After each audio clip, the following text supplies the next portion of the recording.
No capítulo 32 vai falar do último cântico de Moisés. Vamos lá? Inclinai os ouvidos, ó céu, e falarei, e ouça a terra as palavras da minha boca.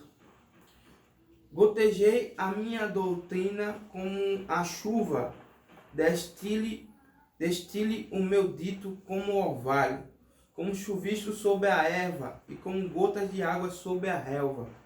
Porque apregoarei o nome do Senhor, dai grandeza a nosso Deus. Ele é a rocha cuja obra é perfeita, porque todos os seus caminhos juízos são. Deus é a verdade e não há nele injustiça. Justo e reto é. Corromperam-se contra ele seus filhos, eles não são. E a sua mancha é deles, geração perversa e torcida é. Recompensais assim ao Senhor, pouco louco e... Recompensais assim ao Senhor, povo louco e ignorante? Não é ele teu pai que te adquiriu e te fez e te estabeleceu? Lembra-te dos dias da antiguidade, atenta para os anos de muitas gerações, pergunta a teu pai, e ele te informará, aos teus anciões, eles te dirão. Quando o Altíssimo distribuía as heranças às nações, quando dividia os filhos de Adão um dos outros, pôs os termos dos povos conforme o número dos filhos de Israel. Porque a porção do Senhor é seu povo. Jacó é a parte da sua herança. Achou-o na terra do deserto e no ermo solidário, cheio de uivos. Trouxe-o ao redor e instituiu-o, guardou-o como a menina do seu olho. Como a águia desperta o seu ninho, se move sobre os seus filhos, estende as suas mãos, toma-os e os leva sobre as suas asas. Assim, só o Senhor o guiou, e não havia com ele Deus estranho. Ele fez cavalgar sobre as alturas da terra e comer as novidades do campo, e fez chupar o mel da rocha e azeite da dura pederneira, manteiga de vaca e leite do rebanho, com a gordura dos cordeiros e dos carneiros que pastam em Bazã, e dos bodes com a gordura da flor do trigo, e bebeste o sangue das uvas, o vinho puro, e engordando-se Jesurão, deu coices, engrossaste e de gordura te cobriste, e deixou a Deus que o fez, e desprezou a rocha da salvação. Com Deus estranhos o provocaram a zelos, com abominações o irritaram. Sacrifício ofereceram aos diabos, não a Deus, aos desses que não conheceram, novos deuses que vieram há pouco, dos quais não se estremeceram seus pais. Esqueceste da rocha que te gerou, e em esquecimento puseste o Deus que te formou. O que, vendo o Senhor, os desprezou, provocado a ira contra seus filhos e suas filhas. E disse, esconderei o meu rosto deles, e verei qual será o seu fim. Porque são geração de perversidade, filhos em quem não há lealdade. A zelos me provocaram com aquilo que não é Deus, com as suas vaidades me provocaram a ira. Portanto, eu os provocarei a zelos, com os que não são povo, com a nação louca os despertarei a ira. Porque um fogo se acendeu na minha ira, e arderá até ao mais profundo do inferno, e consumirá a terra com a sua novidade. e abrasará os fundamentos dos montes. Males amontarei sobre eles, as minhas setas esgotarei contra eles. Exaustos serão de fome, comidos de carbúnculo e de peste amarga. E entre eles enviarei dentes de feras com ardente peçonha de serpente de pó. Por fora desvastará a espada, e por dentro o pavor. Ao jovem, juntamente com a virgem, assim a criança de mama, como ao homem de cães. Eu disse que por todos os cantos o espalharia, faria cessar sua memória dentre os homens. Se eu não receara a ira do inimigo, para que os seus adversários o não estranhem, e para que não digam, a nossa mão está alta, o Senhor não fez tudo isso. Para que não se exaltassem, né? Porque são gente falta de conselho, e neles não há entendimento. Tomara eles fossem sábios, que isso entendesse e atentasse para o seu fim. Como pode ser que um só perseguisse 1000 e 2 fizessem fugir 10.000, se a sua rocha os não venderá e o Senhor os não entregará? Porque a sua rocha não é como a nossa rocha, sendo até os nossos inimigos juízes disso. Porque a sua vinha é a vinha de Sodoma e dos campos de Gomorra. As suas uvas são uvas de fel, cachos amargosos tem. O seu vinho é ardente, venenoso de dragões e peçonha cruel de víboras. Não está isso encerrado comigo, selado nos meus tesouros?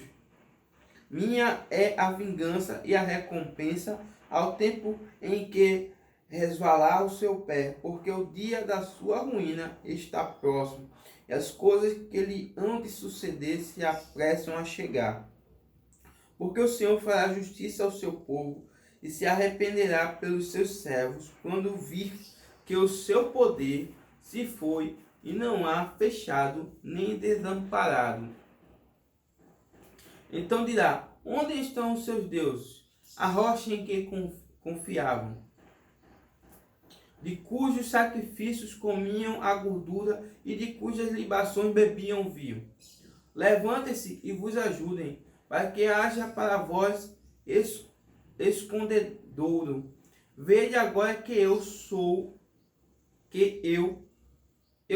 o sou, e mais nenhum Deus comigo. Eu mato e faço viver, eu firo e eu salvo, e ninguém há que escape da minha mão.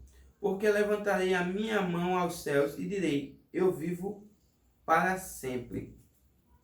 Então veja, Deus através de Moisés dizendo ali que a bênção para quem o temer, para quem guardar os seus mandamentos, mas a maldição, certo? Mão pesada sobre aquele que fizer o contrário, não seguir os mandamentos de Deus, não seguir a sua palavra e se desviar. Então, aqui é claro que a ação humana determinará a bênção ou a maldição recebida por Deus. E não uma determinação divina pré-determinada. Então, o ato do homem, a escolha feita pelo homem, determinará se as bênçãos correrão até ele ou se virá a maldição, o castigo. Se eu afiar a minha espada reluzente e travar do juízo a minha mão, farei tornar a vingança sobre os meus adversários e recompensarei os meus aborrecedores. Embriagarei as minhas setas de sangue, e a minha espada comerá carne, do sangue dos mortos e dos prisioneiros. Desde a cabeça haverá vingança do inimigo. Jubilai, ó nações, com o seu povo, porque vingará o sangue dos seus servos, e sobre os seus adversários fará tornar a vingança, e terá misericórdia da sua terra e do seu povo. E veio Moisés e falou todas as palavras deste cântico aos ouvidos do povo. Ele e Osés, filho de Num.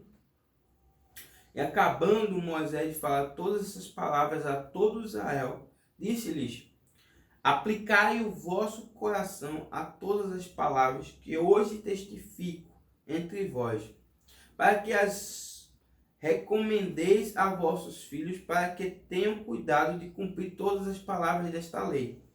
Porque essa palavra não vos é vã, antes a vossa vida, e por esta mesma palavra prolongareis os dias na terra, a que passando o Jordão, ides para possuí-la. Depois falou o Senhor a Moisés naquele mesmo dia, dizendo o seguinte: sobe o monte de Abarim, o monte Nebo, que está na terra de Moabe, defronte de Jericó, e vê a terra de Canaã, que darei aos filhos de Israel por possessão. E morre no monte ao qual subirás, e recolhe-te ao teu povo, como Arão teu irmão morreu no monte Ó, e se recolheu ao seu povo.